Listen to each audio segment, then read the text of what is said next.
Saint Ursula, warrior princess and her virgin martyr Christian army. Saint Ursula and her companions were massacred by the Huns, about the year 450, near Cologne and in other places.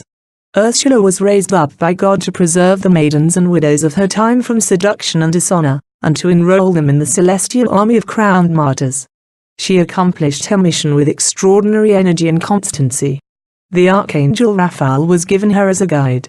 He announced to her task, saying that the mercy of God willed not that, at this frightful epoch of destruction, so many virgins and widows left defenseless and deprived of protectors by the bloody wars should fall a prey to the savage Huns. Rather should they die as innocent children than live to fall into sin. Ursula was not exactly beautiful.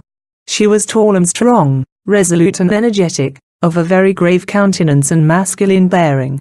She was, at the time of her martyrdom, 33 years old. I saw her as a little girl in the house of her parents, Dionysus and Jerome, in a city of England. The house stood on a broad street. It had steps before the door, and a metal railing with yellow knobs. It looked like the paternal house of Saint Benedict, in Italy, which too had brass railings surmounting a low wall. Ursula had 10 playmates who joined her every morning and evening in an enclosed field where, divided into 2 bands, they exercised in running, wrestling, and even in the use of the lance. They were not all Christians, though Ursula and her parents were. Ursula was the instructress of her companions, and she exercised them thus by order of her angel. Her parents often watched their games well pleased. Maximian, a pagan, was then lord over England, and I am not now sure that he was not the husband of Ursula's eldest sister, Ottilia. Ursula had vowed herself to God. A warrior, powerful and renowned, requested of her father the privilege of witnessing the exercises of the maidens of whom he had heard so much. Though embarrassed by the request, Ursula's father dared not refuse. He tried, at first, to put him off. But the man insisted until he gained his point. He was charmed with Ursula's skill and beauty and at once asked her in marriage, saying that her young companions should espouse his officers in a country beyond the sea not yet peopled. I thought of Bonaparte, who made matches for his officers. I saw the father's deep affliction and the daughter's fright when apprised of this offer which could not be declined. Ursula went by night to the playground and besought God in earnest prayer.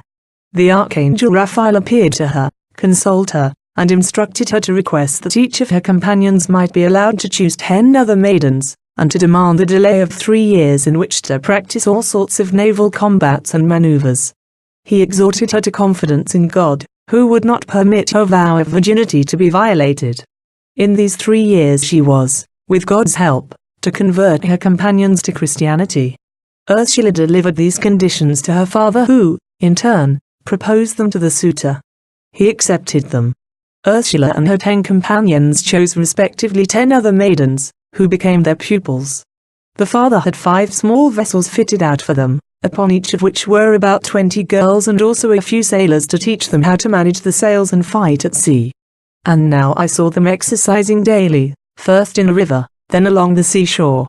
They sailed along quietly, gave one another chase, separated, leaped from ship to ship, etc. I often saw a crowd on the shore watching them, especially the father and suitor, the latter rejoicing in the prospect of soon having so valorous and skillful a wife. For he thought with such a one by his side, he would be able to overcome every obstacle.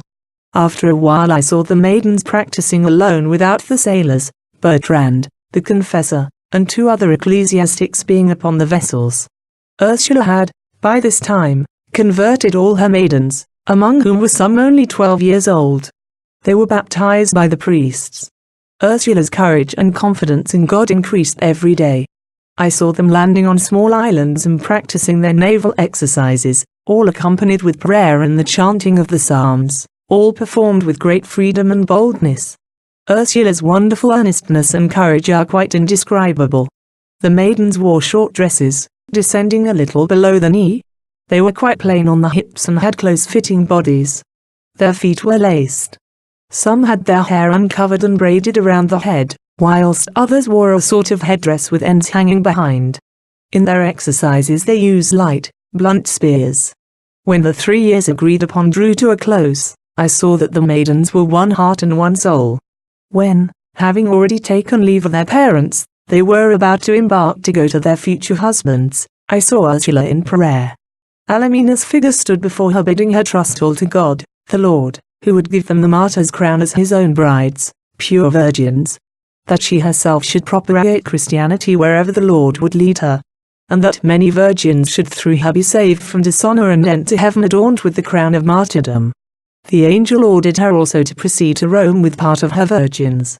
Ursula confided all this to her 10 assistants, whom it greatly encouraged. But as many of the others murmured against her because, having started for their nuptials as they thought, she now wanted them to be brides of Christ, Ursula went from ship to ship, reminding them of Abraham, of the sacrifice of his son, and of the miraculous help he had received from God. She told them that they, too, should receive similar strength to offer him a pure and perfect sacrifice. Then she ordered the cowardly to leave the vessels and return home. But all were encouraged by her words to remain faithful. As they sailed from England under pretense of joining their destined husbands, a great storm arose which separated their vessels from those of their attendants, and drove them toward the Netherlands. They could make use of neither sails nor oars, and the sea miraculously arose as they neared the land. As soon as they disembarked, their dangers began. A savage nation tried to oppose their progress.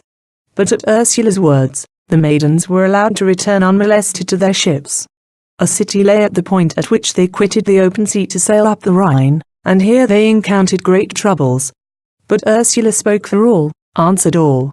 When violent hands were about to be laid on the virgins, they boldly flew to arms and received supernatural assistance which paralyzed their aggressors, rendered them powerless to harm them.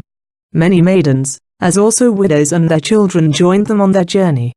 Before reaching Cologne, they were more than once challenged, interrogated, and threatened by the barbarous tribes along the shores.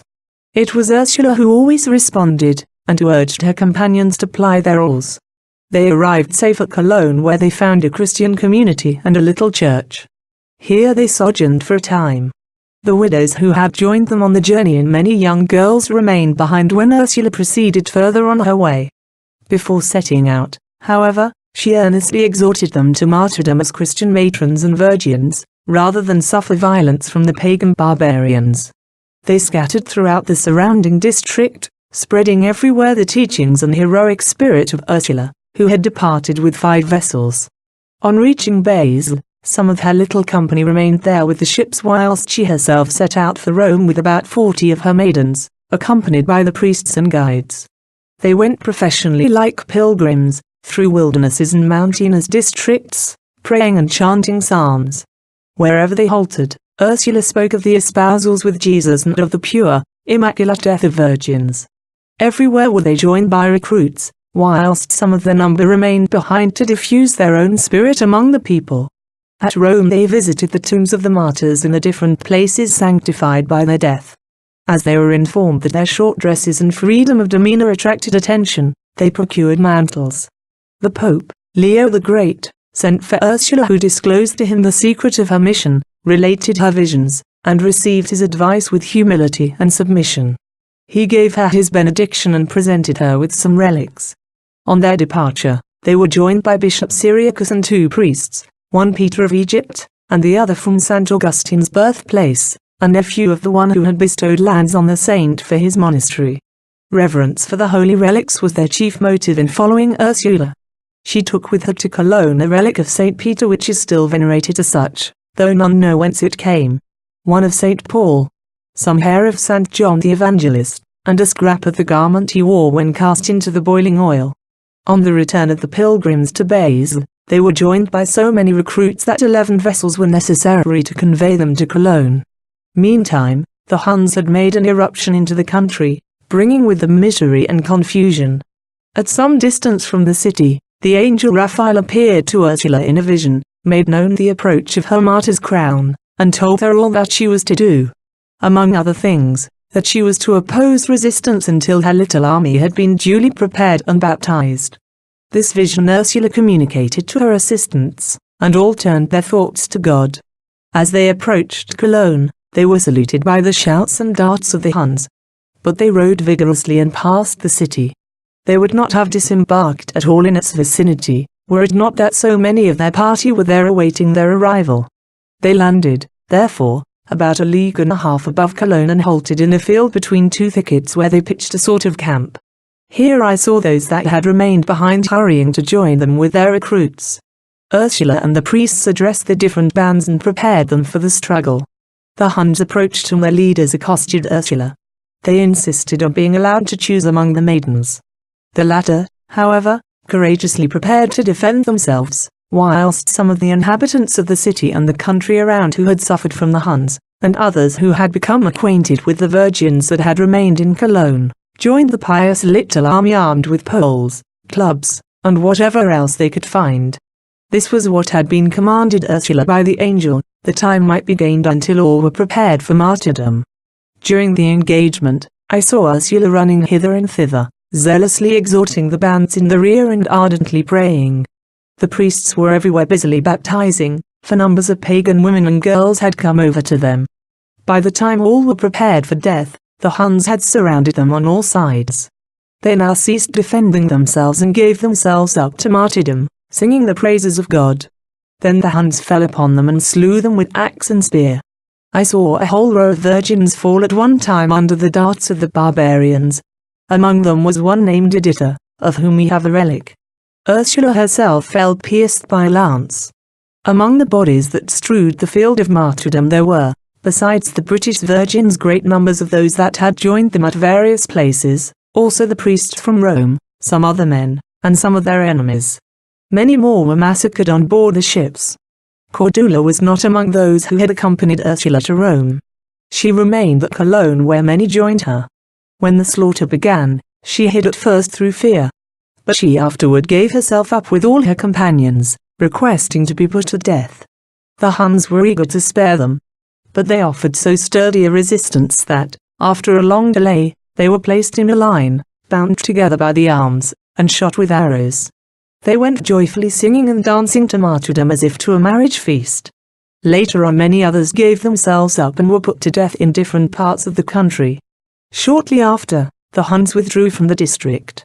The bodies of the virgins and other martyrs were soon after interred in an enclosed field near Cologne. Deep pits were dug and walled in, and there the bodies were devoutly laid in rows. The ships of the virgins were open, beautiful, and very light, with galleries around them from which floated little standards. They had masts and projecting sides. By the oars ran benches used both for seats and berths. I have never seen vessels so well ordered. About the time that Ursula left England, the saintly bishops, Germain and Lupus, lived in France. The former visited Sainte Geneviève, in Paris. She was then about 12 years old. When he crossed over to England with Lupus to combat the heretics, he consoled the parents of Ursula and those of the other maidens. The Huns mostly went bare-legged. They had leathern thongs hanging around the lower part of their body, and wore wide jackets and long mantles. These last they often rolled up and carried on their shoulders,